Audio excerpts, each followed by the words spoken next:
Dai graças ao Senhor porque Ele é bom, porque eterna é a sua misericórdia.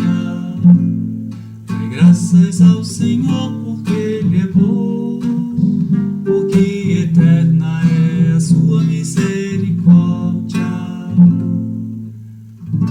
Os que socam o alto mar com seus navios,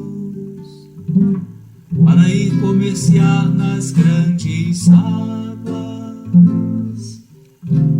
testemunharam os prodígios do Senhor e as suas maravilhas no alto mar. Dai graças ao Senhor porque Ele é bom, porque eterna é a sua misericórdia. Meu irmão, minha irmã, a paz do Senhor Jesus, o amor do Imaculado Coração de Maria esteja contigo. Estamos juntos mais uma vez nesse 12º domingo do tempo comum. Quando lemos no Evangelho as passagens como do domingo de hoje, recobramos a nossa confiança no Senhor, pois podemos exclamar como os apóstolos: quem é este, a quem até o vento e o mar obedecem? Marcos 4, versículo 41. Ainda mais quando ouvimos o que a carta aos Hebreus nos fala. Jesus Cristo é sempre o mesmo, ontem, hoje e por toda a eternidade. Hebreus 13, 18. Na vida dos santos da Igreja, estas frases da Sagrada Escritura se tornam ainda mais evidentes. Vale a pena citar um relato do Diário de Santa Faustina, que trata sobre o terço da Divina Misericórdia. Parágrafo 1731 do diário diz assim: hoje fui acordada por uma grande tempestade. Desencadeou-se uma ventania e caiu uma chuva torrencial, com raios e trovões a todo instante. Comecei a rezar para que a tempestade não causasse nenhum dano. Então ouvi estas palavras: recita o terço que te ensinei, que a tempestade cessará. Logo comecei a recitar esse terço e nem cheguei a terminá-lo quando a tempestade de repente cessou e ouvi estas palavras: por ele conseguirás tudo, se o que pedires estiver de acordo com a minha vontade. Repito, Diário de Santa Faustina, parágrafo 1731. O Evangelho de hoje nós vemos que é uma continuação do Evangelho do domingo passado. Nosso Senhor Jesus Cristo estava na barca de Pedro e daí fez um longo ensinamento em forma de parábolas, comparando a sua palavra com a semente que tem por si mesma a força de gerar uma grande árvore na qual as aves do céu podem fazer os ninhos. Era uma parábola acerca do reino de Deus. Depois de terem escutado bastante a palavra de Deus, Jesus deu uma ordem aos apóstolos: passemos para outra margem. Marcos 4,35. Jesus mandou os apóstolos irem mar adentro. Na Bíblia, o mar é uma imagem desta vida. O mar, como a nossa vida deste mundo, tem coisas boas, mas também perigos. Podemos pescar os peixes, mas também pode-se perder a vida nos mares. No livro do Apocalipse de São João, é profetizado que o mar já não existe. Vi então um novo céu e uma nova terra, pois o primeiro céu e a primeira terra tinham desaparecido e o mar já não existe. Apocalipse 21, versículo 1. Sim, o mar desta vida, com todos os teus percalços, preocupações, perigos, tentações, já não existirá. No entanto, enquanto estamos nesta vida, não devemos ter medo de enfrentar este mar com a presença de Jesus.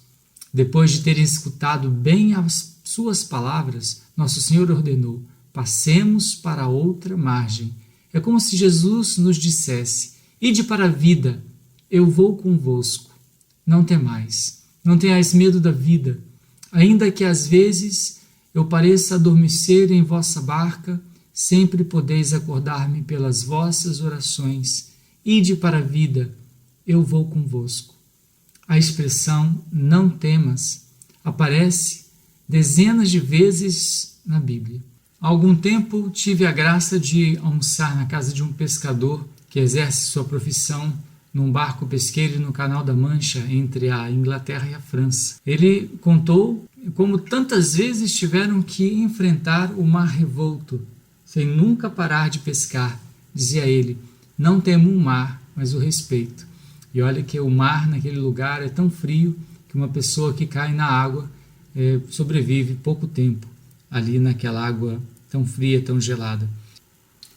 Não obstante tantos que já perderam a vida no mar, essa é a postura que Nosso Senhor espera de nós, ou seja, não ter medo dos compromissos, do mar da vida.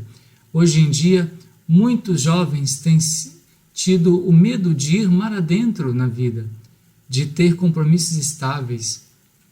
Permanecem na praia do egoísmo, do hedonismo. Sintomas disto são inúmeros casais que, ao invés de contraírem matrimônio, preferem uma relação de facto, uma união de fato, sem um compromisso estável. O problema de não quererem ir mar adentro é justamente que não passaram pela primeira fase. A primeira fase acontece na praia, com tranquilidade. Trata-se de ouvir a voz de Jesus, escutar em profundidade a sua palavra, saber que se tem Jesus no barco, mesmo que por vezes ele pareça dormir, precisamos escutar com o coração a palavra de São Paulo. Na segunda leitura de hoje, o amor de Cristo exerce pressão sobre nós ao pensar que um só morreu por todos e que todos, portanto, morreram. Cristo morreu por todos para que os vivos deixem de viver para si próprios, mas vivam para aquele que morreu e ressuscitou por eles. 2 Coríntios capítulo 5, 14 e 15. São Vicente Pallotti foi um exemplo de alguém que, depois de ter escutado profundamente a palavra de Deus e perceber a sua presença, não teve medo do mar da vida. Seu lema era justamente esse: a caridade de Cristo nos impele. Durante a vida, ele foi mar adentro, na atividade apostólica, em muitos setores, porque sabia que o Senhor estava com ele. Hoje, ele já se encontra na outra margem, intercedendo por cada um de nós, para que passemos pelas cruzes, pelas tentações, pelas tempestades do mar dessa vida, com Jesus na nossa barca e o nosso Senhor, com a nossa oração, com nossa fé, vai pôr limite ao mal, vai fazer o mar acalmar e com ele nós vamos chegar na outra margem. E a ti, meu irmão, minha irmã, a bênção de Deus Todo-Poderoso, Pai, Filho e Espírito Santo desça sobre vós e permaneça para sempre. Até o nosso próximo encontro, se Deus quiser.